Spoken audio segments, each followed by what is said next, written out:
Ibinalik na si Senator Panfilo Ping Lacson bilang pinuno ng Blue Ribbon Committee sa Senado. Nakatakdang imbitahan ni Lacson sina dating House Speaker Martin Romualdez at resigned Congressman Zaldico sa muling pagbubukas ng hearing sa flood control anomalies sa Biyernes. Inaabangan din ang paglantad ng panibagong testigo sa darating na pagdinig. Ang detalye sa balitang A to Z ni Ace Cruz.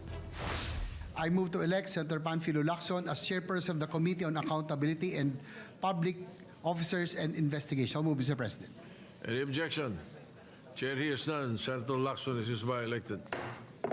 Kumpirmado na ang pagbabalik ni Senador Panfilo Lacson bilang chairperson ng Blue Ribbon Committee matapos ang mosyon ni Senador J.V. Ejercito na hindi tinutulan sa plenaryo. Inilatag ni Lacson ang plano sa muling pagbubukas ng hearing sa flood control anomalies sa Biyernes, November 14. Kabilang dito ang pag-imbita kay dating Speaker Martin Romualdez. Siya plus yung 17 congressmen mentioned by the Diskaya couple, including Congressman Eric Yap. Yan yung imbitahan namin through the Speaker.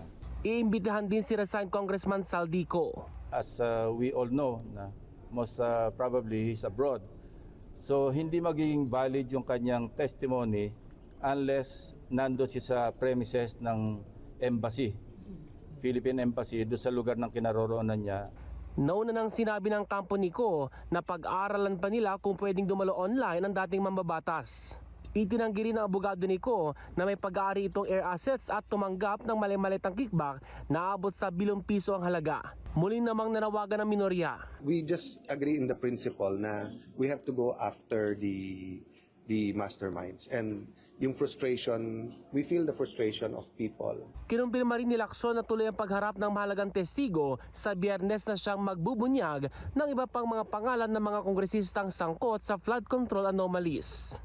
Para sa Balitang A to Z, Ace Cruz.